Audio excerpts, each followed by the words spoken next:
Why do we crave the people who hurt us the most? In the mid-20th century, psychologist B.F. Skinner discovered a chilling truth about motivation. He found that if a lab rat receives a pellet of food every time it presses a lever, it eventually stops when it's full. But if the reward is delivered randomly, sometimes on the first press, sometimes on the 20th, the rat will press that lever until it collapses from exhaustion. This is the variable ratio schedule. It is the foundation of every slot machine in Las Vegas, and it is the primary mechanism behind toxic attraction. In a healthy relationship, kindness is consistent.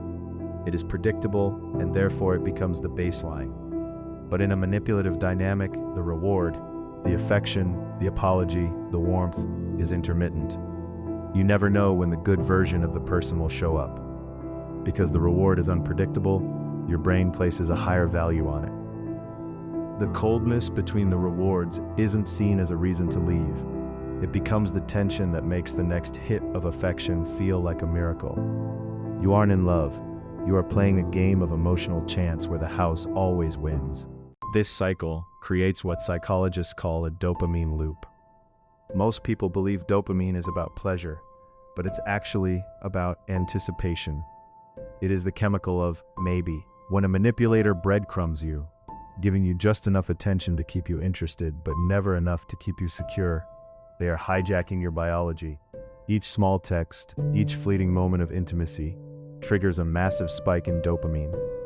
You become addicted to the quest for the reward, rather than the reward itself. Hope becomes a weapon used against you. You stay through the silence, the gaslighting, and the neglect, because you are waiting for that single drop of honey to sweeten the ink. You tell yourself that if you just wait a little longer, or if you act a little better, the honey will flow again.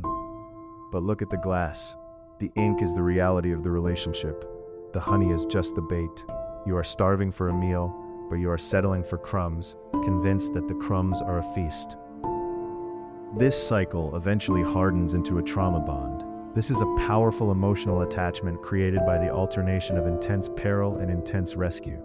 The person who causes your pain becomes the only person who can soothe it. The psychological cost of this invisible leash is the erosion of your time and your self-worth. You begin to suffer from the sunk cost fallacy, feeling that because you have already invested so much pain and time into this person, you cannot leave until you get a return on that investment. You are waiting for the old them to return, not realizing that the old them was just the introductory phase of the trap. Breaking the bond requires recognizing that the inconsistency is the manipulation. A person who is only kind when they feel like losing you isn't showing you their true heart. To heal, you must stop looking at the potential of who they could be and start looking at the reality of who they are when they think they have you secured. Addiction isn't just for substances, it's for the crumbs of validation you think you've earned. The hardest truth to accept is that the person you are waiting for never actually existed. Observe behavior, ignore words.